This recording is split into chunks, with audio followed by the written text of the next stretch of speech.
बिस्मिल्लाहिर्रहमानिर्रहीम। अस्सलाम वालेकुम। आज हम लफ्ज़ और के बारे में जानते हैं कि लफ्ज़ और की वाव को गिरा सकते हैं या नहीं गिरा सकते।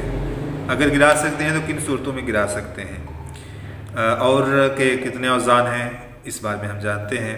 लफ्ज़ और की वाव को ना गिराने की दो दलीलें हैं। एक ये कि हरफ इल्लत लफ्ज़ और में दरमियान में वाक़ होए और किसी लफ्ज़ के दरमियान में आने वाले हरफ इल्लत को नहीं गिराया जाता। और दूसरी दलील ये है कि लफ्ज़ और में जो वाव है ये वाव लीन है। वाव लीन कहते हैं जिस वाव साकिन से पहले हरफ पर ज़बर हो। तो यहाँ पे अलिफ पर ज़बर है, उसके बाद वाव साकिन है, तो इसे वाव लीन कहेंगे। वाव लीन के बारे में लीन, मारूफ और मजहूल के दरमियान फ़र्क क्या है और इसे किस तरह पहचानते हैं, इसके बारे में वीडियो लेक्चर चैनल पर मौजूद है, आप देख सकते हैं। तो वाव लीन जो है उसे तो हम लफ्ज़ के आखिर में आने की सूरत में भी नहीं गिरा सकते, चाहे जाए कि हम दरमियान से गिराएं। तो ये दो दलीलें हैं कि लफ्ज़ और में से वाव को नहीं गिराना चाहिए। लेकिन लफ्ज़ और में वाव को गिराने की एक वजह है, वो है लफ्ज़ और का कसीरुल इस्तेमाल होना। किसी भी लफ्ज़ का ज़्यादा इस्तेमाल होना, बोलचाल में आम इस्तेमाल होना मुतकाज़ी होता है उसकी तख़फ़ीफ़ का, उसे नरमी से उसे मज़ीद आसान और सहल करने का। तो इसके कसीरुल इस्तेमाल होने की वजह से हम इसमें से वाव को गिरा सकते हैं। अब हम ये जानते हैं कि किन सूरतों में गिरा सकते हैं और किन सूरतों में वाव का शुमार करना ज़रूरी है। तो उसके लिए आपको ये फ़र्क समझना होगा कि लफ्ज़ और जो है वो मुख्तलिफ़ मानों में इस्तेमाल होता है। सबसे ज़्यादा जो इस्तेमाल है वो लफ्ज़ अत्फ़ के लिए है, ठीक है। जैसे दिन और रात, जिस तरह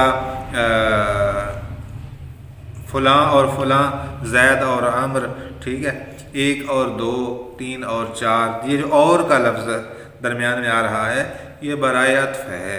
तो इसमें से हम हरफ इल्लत को गिरा सकते हैं, वाव को गिरा सकते हैं, और इस और को एक हिजाए बुलंद या जिसे आप एक सबब हफ़ीफ़ कहते हैं उसके बराबर हम इसे बांध सकते हैं। लेकिन ये मज़ीद कुछ मानों में भी इस्तेमाल होता है। जैसे हम कहते हैं और सुनाएं, इसमें और का मतलब है मज़ीद कुछ सुनाएं, अपने हाल के बारे में बताएं। या हम पूछते हैं आप और कुछ लेंगे, तो इसका मतलब है कि आप मज़ीद भी कुछ लेंगे। या हम कहते हैं आपकी तो बात ही और है, तो यहाँ पे मतलब ये होता है कि आपकी बात अलग है, मुनफरिद है।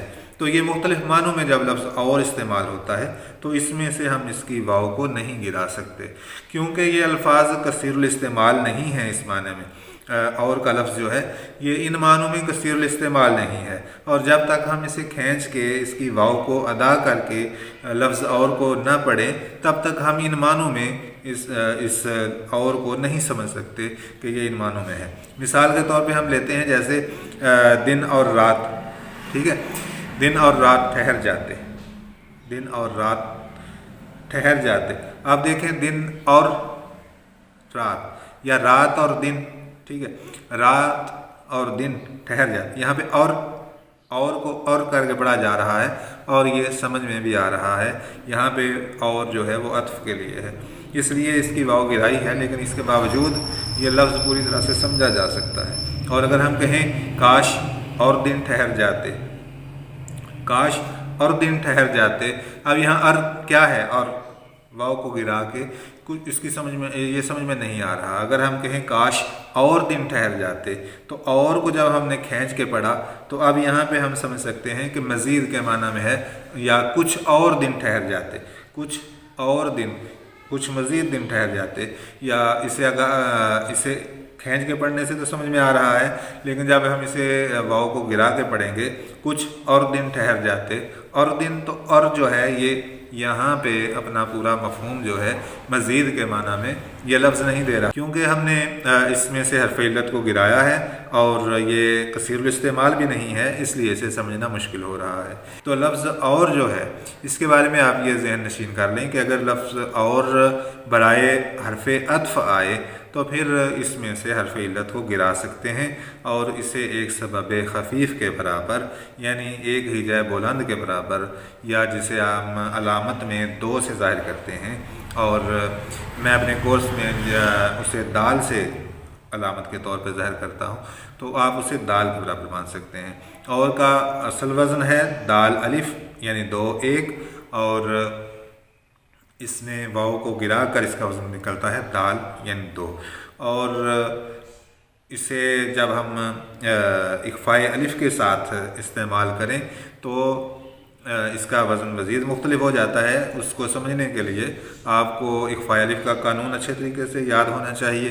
उसका लिंक भी मैं यहाँ वीडियो में दे दूँगा, आप वहाँ से इख्फ़ाए अलिफ का कानून अच्छे तरीके से समझिए।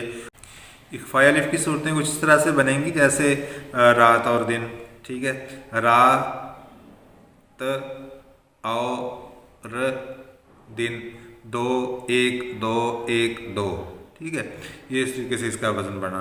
लेकिन जब हमने इख्फ़ाए अलिफ किया तो बन गया रा तो र दिन, तो ये बन गया दो दो एक दो, ठीक है। और अगर हम इसमें वाव को भी गिरा दें और इख्फ़ाए अलिफ भी लगा दें तो फिर बनेगा रात और दिन, रात और दिन, ठीक है। वाव भी गिराए और इख्फ़ाए अलिफ से अलिफ का जो ज़बर है वो रात की ते को मिला, तो पहला हिजा था, पहली आवाज़ थी रा और दूसरी बन गई तौर, ठीक है, और तीसरी बन गई दिन, तो ये दाल दाल दाल हो गया। इसमें इख्फ़ाए अलिफ से जो ये फ़र्क वारिद हुआ है। तो यहाँ पे दो तसर्रुफ़ात हुए हैं, एक ये कि हर्फ़ इल्लत को गिराया गया है और में से वाव को गिराया गया है, और दूसरा तसर्रुफ़ ये हुआ है कि और के अलिफ का इख्फ़ा किया गया है। तो दो तसर्रुफ़ात एक ही वक्त में ये दुरुस्त हैं, लेकिन ऐसी सूरत में जब जुमला पढ़ने में भी आसान रहे और सुनते हुए उसे पूरी तरह से समझा जा सके, तो फिर दोनों तसर्रुफ़ एक ही वक्त में किए जा सकते हैं। यानी और की वाव को भी गिरा लिया और उसके अलिफ का इख्फ़ा भी कर लिया। तो ये दोनों सूरतें, दोनों तसर्रुफ़ात जो हैं वो इसी सूरत में जायज़ होंगे जब हम जुमला पढ़ने में, मिसरा पढ़ने में शकील ना हो और सुनने में उसमें किसी और लफ्ज़ का इस्तेमाल ना हो। वो जो मिसरा है वो सुनकर आसानी से उसे समझा जा सकता हो, तमाम लफ्ज़ों को अलग अलग समझा जा सकता हो, उसी सूरत में ये दोनों तसर्रुफ़ात जायज़ होंगे। तो यही था और के बारे में। फिर इंशाअल्लाह मुलाकात होगी। अल्लाह हाफ़िज़।